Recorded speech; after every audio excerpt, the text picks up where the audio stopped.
네, 한 주간 평안하셨습니까? 집사님 서울 잘 다녀오셨어요? 네. 겨울답지 않게 날씨가 너무 포근한데요. 내일부터 비가 내리고 다음 주간에는 여러 날 비가 오네요. 그리고 그 다음 주간은 엄청 많이 추울 거라는 예보가 있습니다. 건강 관리 잘 하시기 바랍니다. 지난 주간 이웃교회 목사님의 지인 목사님의 따님이 25살인데 포항에 있는 어느 대학을 다니는데요. 학교 기숙사에서 뇌출혈로 하늘나라를 갔습니다. 기숙사 룸메가 와보니까 부르니까 대답이 없더래요. 근데 그래서 그 아버지 마음이 어떨지 안타까움을 전해오면서 그 분을 생각하면서 이런 글을 보내왔습니다. 마음이 아닐 것이고 사는 게 사는 것이 아닐 것인데 사랑하는 딸을 가슴에 묻은 내부의 심정이 어떨지 인간의 어떤 위로가 가능할까? 전능자 하나님의 말씀 또한 신뢰하지만 지금엔 무슨 말씀이 그 마음을 만질 수 있을까? 성자를 나무에 달게 내준 성부 하나님의 마음이 이토록 찢어질까? 10자식을 한꺼번에 잃은 욥의 가슴이 이토록 무너졌을까? 압살롬아 했던 다윗이 이렇게 시렸을까? 힘들게 일하면서 사랑하는 딸 잘 키워보려고 했는데 눈동자같이 지키시는 당신께서 왜 붙잡아 주시지 않았는지 오늘 딱 하루만 당신을 원망하고 싶습니다. 멈춰버린 딸아이의 꿈, 멈춰버린 그 가족의 시간, 주여 불쌍히 여겨주소서. 그를 불쌍히 여기소서. 우리가 더 이상 할 일이 없어서 이런 기도밖에 할 수 없었을 것 같습니다. 오래전에 제가 한 20, 30대 즈음에 성탄절이 좀 숙연해졌었습니다. 하나님이 육신을 입고 인간으로 이 땅에 오지 않을 수 없었기에 성육신하신 기쁜 날이고 구원의 날이긴 하지만 그냥 아이처럼 마냥 기쁜 날, 축제의 날이 아닌 것 같았던 그런 때가 있었습니다. 이 시간 마리아의 창가에서 오늘 읽은 본문을 살펴보려고 합니다. 다시 말씀드리지만 마리아의 창가라 불리는 이 구절들은 우리 주와 구주이신 예수 그리스도의 복음과 관련된 중요한 중심 원리를 알고 깨닫는데 큰 도움을 줍니다. 여러분 성탄절의 진정한 의미가 무엇이라고 설명하시겠습니까? 사람들이 성탄절이라 하면 보편적으로 떠올리는 생각들 중에 한 두 가지 생각이 있습니다. 어떤 사람은 이 위대한 사건을 선의, 희망, 행복이라는 막연한 감정에 잠겨서 친목을 나누고 파티로 즐기는 기회로 삼습니다.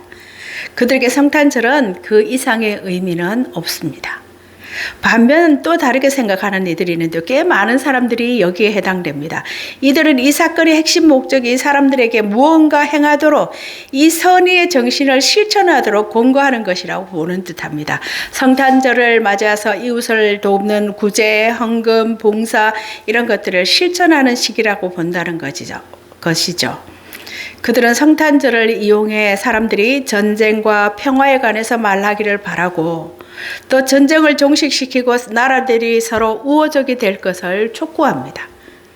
그런데 마리아의 창가는 성탄절을 이렇게 말하고 있지 않다는 거예요. 성탄절의 진짜 메시지는 무엇일까? 성탄절의 진짜 의미는 눈에 띄는 첫 번째 내용은 성탄절은 좋은 소식이라는 겁니다. 성탄절은 원래 선포로 주어졌어요.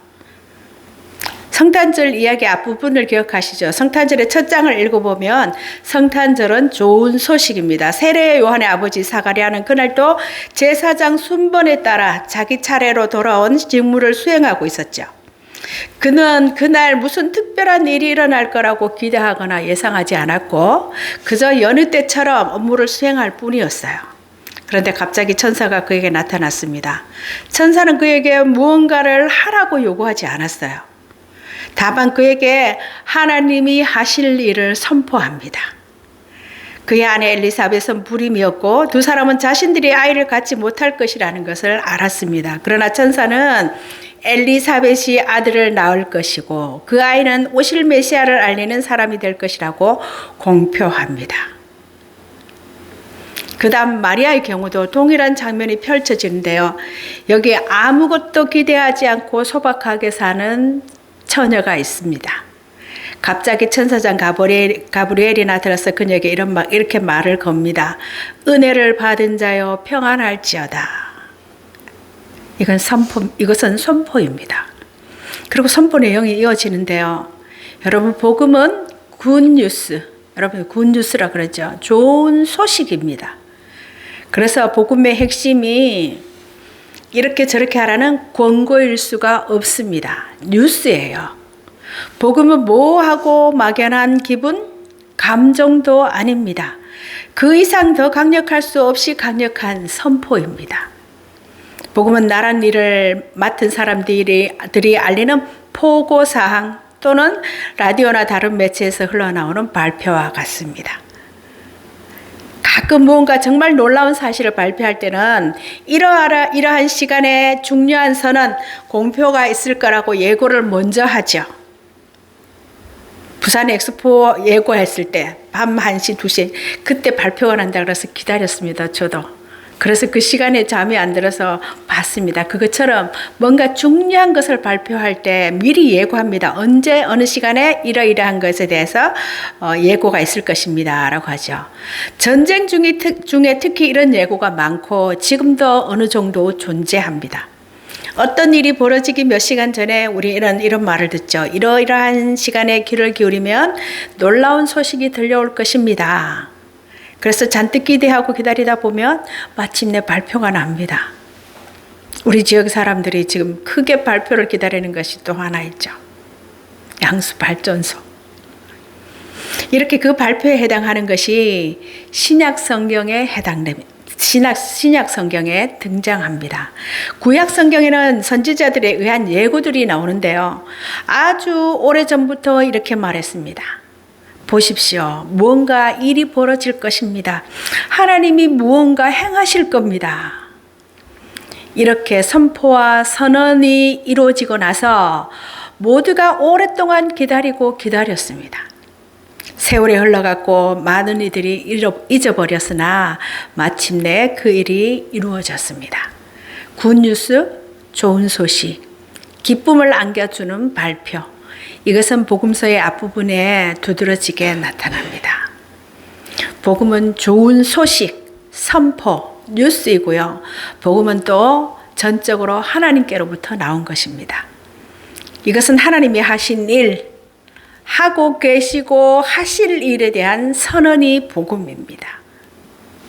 이것이 마리아의 창가에서 두드러지게 나타나는 본질인데요. 하나님이 이 일을 하셨다. 이것이 성탄절의 핵심입니다. 누가복음 2장에 목자들이 등장하죠. 그들은 밤중에 들에서 양떼를 지키고 있었는데 그것은 목자들이 이전에 수십 번, 수백 번, 수천 번 해왔던 일입니다. 그랬기에 그날도 그들은 아무것도 기대하지 않았죠.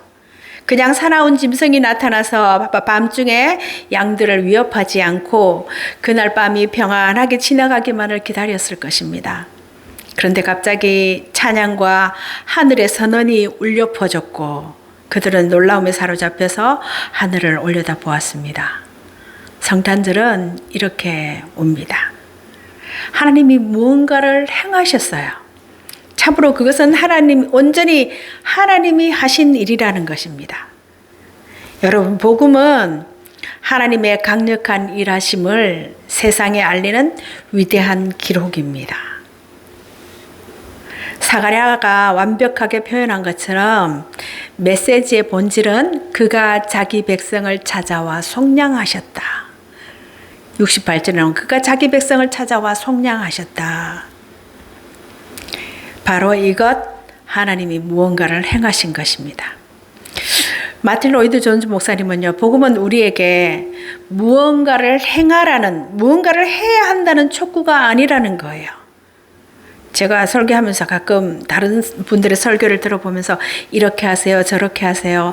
그러면 설교가 좀 듣기 쉽지 않을까? 그런데 그렇게 하지 않은 듯해서 뭐라 하는지 좀 혼동스러울 것 같다는 생각도 가끔 듭니다.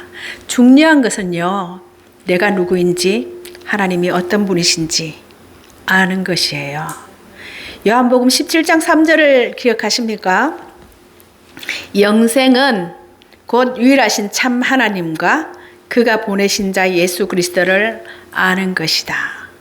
영생은 유일하신 참 하나님과 그가 보낸 예수 그리스도를 아는 것입니다. 여러분, 하나님을 안다는 게 뭐예요? 마리아가 노래했던 것처럼 하나님의 속성, 하나님의 본성, 거기는 하나님의 전지전능하심, 하나님의 무소부재하심, 거룩하심, 사랑, 긍휼, 하나님에 대해서 하나님과 하나님의 마음, 하나님의 뜻을 안다는 것이고, 하나님이 우리에게 무엇을 바라시는지, 내가 어떤 삶을 살기를 바라시는지 안다는 게 하나님을 안다는 거 아닐까요? 복음의 모조품이 바로 이런 맥락에서 등장합니다. 복음은 우리가 하게 될 어떤 일, 우리가 드러내고 실천에 옮겨야 할 어떤 정신이 아니라는 거예요. 복음은 하나님의 놀라운 역사에 관한 선언입니다. 내가 무엇을 하는 것보다 나와 하나님과의 관계 회복이에요. 그 일을 위해서 예수님이 오셨고 십자가를 지셨습니다. 여러분, 성경 전체가 하나님의 활동에 관한 기록입니다. 하나님이 세상을 창조하심, 인간이 타락 후에 하나님이 인간으로 이 세상에 내려오심, 하나님이 한 나라를 만드셨고 그 나라의 왕들을 주셨고 하나님이 선지자들을 보내셔서 예고하셨고, 그러나 기한이 찼을 때에 하나님께서 자기 아들을 보내셔서 여자에게 나게 하시고 또한 율법 아래 놓이게 하셨다라고 갈라디아 4장에서 선포합니다. 복음은 하나님이 독생자 안에서 행하신 일에 대한 선포와 선언입니다. 그게 복음이에요. 마리아의 노래가 이것을 특별히 선명하게 드러내줍니다. 복음은 인간의 생각을 넘어서고 인간의 생각을 뒤집습니다. 복음의 능력, 세상살이의 판을 뒤집었습니다. 반전으로 가득 찬 복음이에요. 여러분, 지금까지 이 세상에 벌어진 가장 놀라운 사건은 하나님의 아들이 세상에 오신 일입니다. 신이 인간이 되신 사건이에요. 그래서 이 세상에서 가장 혁명적인 것은 기독교 복음이다라고 말합니다. 복음에서 드러난 인간의 생각을 뛰어넘는 하나님의 방식, 그 첫 번째는요, 하나님이 일을 행하신 방식을 한번 보시기 바랍니다. 마리아의 창가에서 그 부분이 아주 강력하게 드러나고 있습니다. 하나님이 인류를 구원하는 일을 하러 오실 때 하나님이 아무런 힘도 없는 아기로 나셨으니 감히 그분이 그 일을 할 거라고 누가 상상이나 할 수 있었겠습니까? 이 아기가 태어날 때 선택된 여인이 또한 이름 없고 보잘것없는 존재였고 평범하고 가난한 처녀일 거라고 누가 생각이나 했겠습니까? 사람은 그 일을 갓난 아기가 태어나는 일로 시작하지 않을 거예요. 누군가 하늘에서 곧장 내려오게 만들지 않았을까요? 짠! 하고 나타나는 위대한 출현, 위대한 등장으로 시작했을 것입니다. 그러나 그것은 하나님의 방식이 아니었어요. 하나님은 다르게 행하셨습니다. 만약에 사람이 이 일을 이처럼 아기를 통해서 벌이기로 결정했다면 적어도 여왕이나 모종의 위대한 사람을 어머니로 선택하지 않았겠습니까? 하나님의 아들이 세상에 오신다면 우리가 찾을 수 있는 가장 위엄 있고 가장 영광스러운 사람을 통해서 오실 것이 분명해 보입니다. 그러나 하나님은 아무도 들어본 적 없는 작은 여인을 선택하셨고요. 이것은 우리 모두의 생각을 뛰어넘는 결정이었습니다. 복음에서 드러난 인간의 생각을 뛰어넘는 하나님의 방식, 두 번째는 그 아이가 어디서 태어나는지 보세요. 하나님의 아들이 세상에 오실 때 어디서 태어날 거라고 여러분 생각하겠습니까? 사람들이 아마 으리으리하게 지은 웅장하고 멋진 궁전 같은 곳, 그런 곳이 아닐까요? 금과 대리석 온갖 화려한 것으로 만든 궁전, 그런 궁전이요. 그게 동방에서 온 박사들을 통해서 증명되었죠. 박사들은 새로운 왕이 태어날 거라는 징조를 알고 아기를 만나러 왕궁으로 찾아갔습니다. 그게 대부분의 사람들의 생각이라는 거죠. 하지만 그분은 가축이 있는 마구간에서 태어나서 구유위 지푸라기에 눕혀지셨습니다. 여러분, 반전의 복음, 그 놀라움과 경이로움, 이것이 성탄절의 의미입니다. 이것이 하나님의 방식이고 복음은 우리가 생각하는 것과 정반대라는 거예요. 무너뜨리고 깨뜨리는 복음입니다. 인간의 구원을 위한 하나님의 행하심이 인간이 신뢰하거나 혹은 신뢰했던 모든 것을 어떤 방식으로 정죄하고 파괴하는지 보시기 바랍니다. 하나님은 51절에 그의 팔로 힘을 보이셨습니다. 어떻게 보이셨습니까? 흩으셨습니다. 흩으셨다라는 말은 아주 강한 단어예요. 그분은 마음의 생각이 교만한 자들을 흩으셨고 권세 있는 자를 그 자리에서 끌어내리셨고 부자는 빈손으로 보내셨습니다. 그런데 복음이 무엇을 정죄하고 무너뜨리고 흩어버리셨을까요? 첫째는 인간의 지혜입니다. 마음이 교만한 자들을 흩으셨어요. 복음이 지혜롭고 슬기로운 자들에게는 감추어졌습니다. 사도 바울은 이에 대해서 더욱 심오한 진리를 가르치는데요. 우리 주님과 그분의 종 사도 바울이 훨씬 상세하게 설명한 복음의 본질이 마리아의 창가에서는 아주 간결한 형태로 계시되어 있습니다. 이 세상이 자기 지혜로 하나님을 알지 못했고 세상이 지혜로 철학으로 이성과 이해력으로 하나님께 이르지 못했을 때 하나님께서 전도에 미련한 것으로 믿는 자들을 구원하시기를 기뻐하셨다라고 합니다. 교만을 깨뜨리십니다. 둘째는 복음이 깨뜨린 것은 그는 권세 있는 자를 그 위에서 내리치셨습니다. 이것이 성경이 다루는 큰 주제입니다. 여러분 권세 있는 자들 기억나십니까? 바벨론, 아수르, 페르시아, 헬라, 로마 제국, 이를 제국을 비롯한 힘 있는 자들을 모두 깨뜨리셨습니다.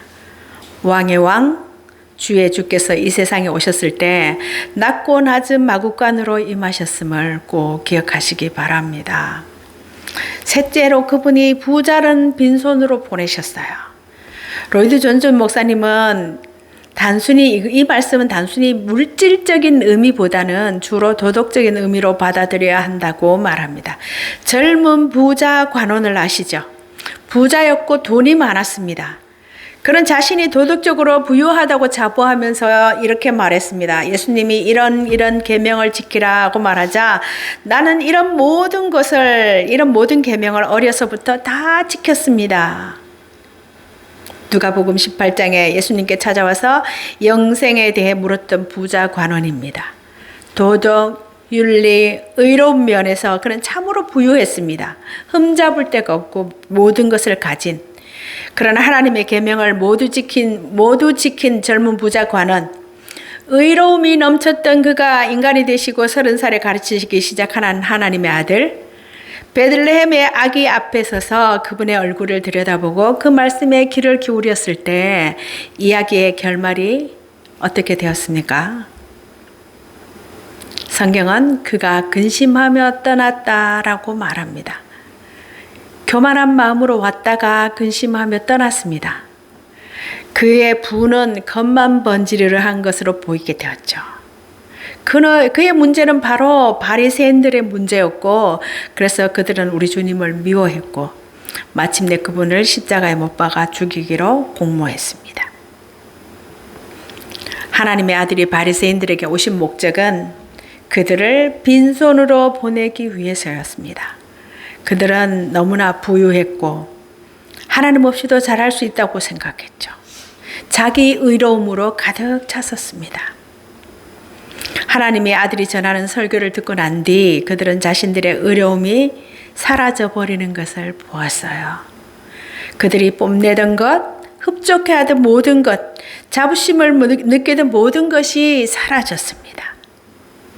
정말로 주님 예수 그분을 알고 그분의 가르침을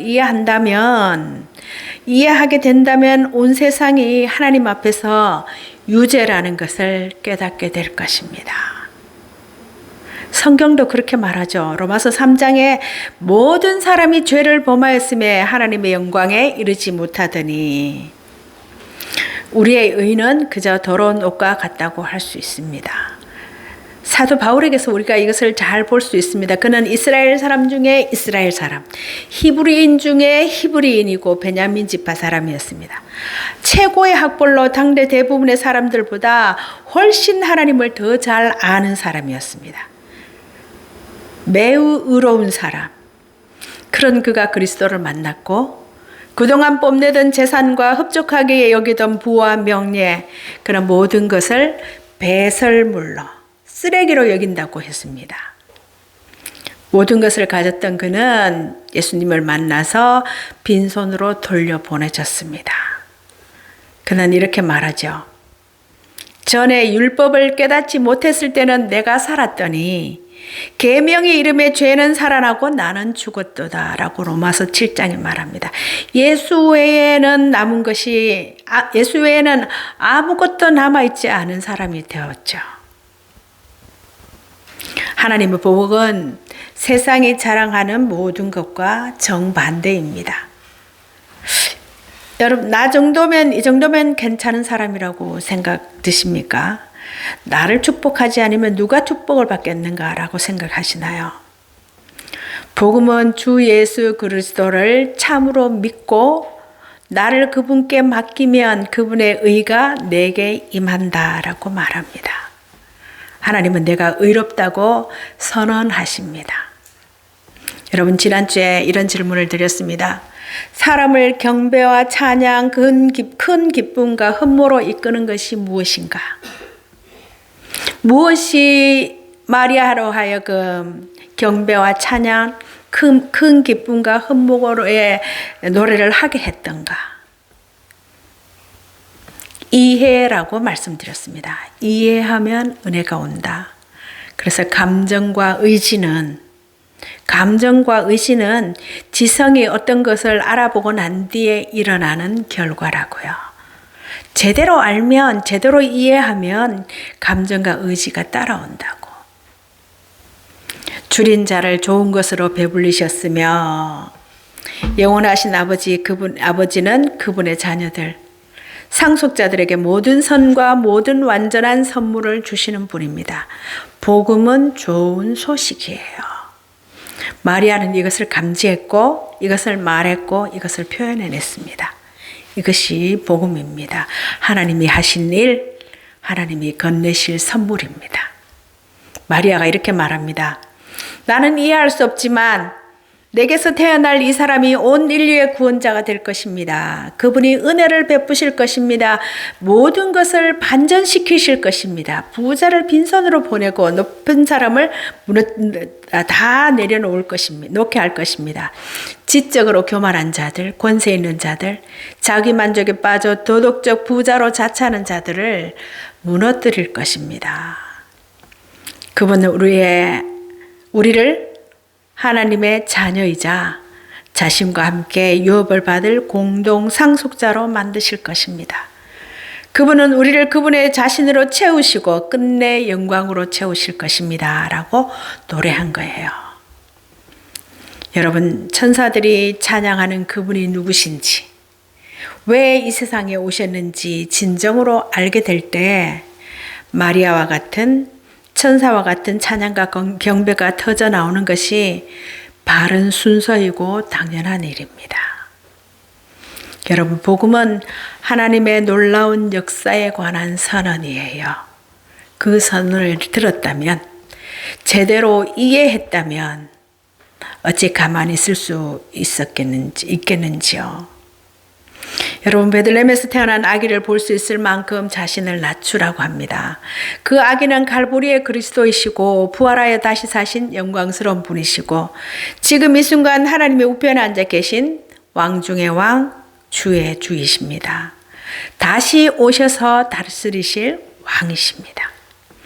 그분을 믿고 그분의 발 앞에 엎드려 그분께 여러분 우리 자신을 드리십시다.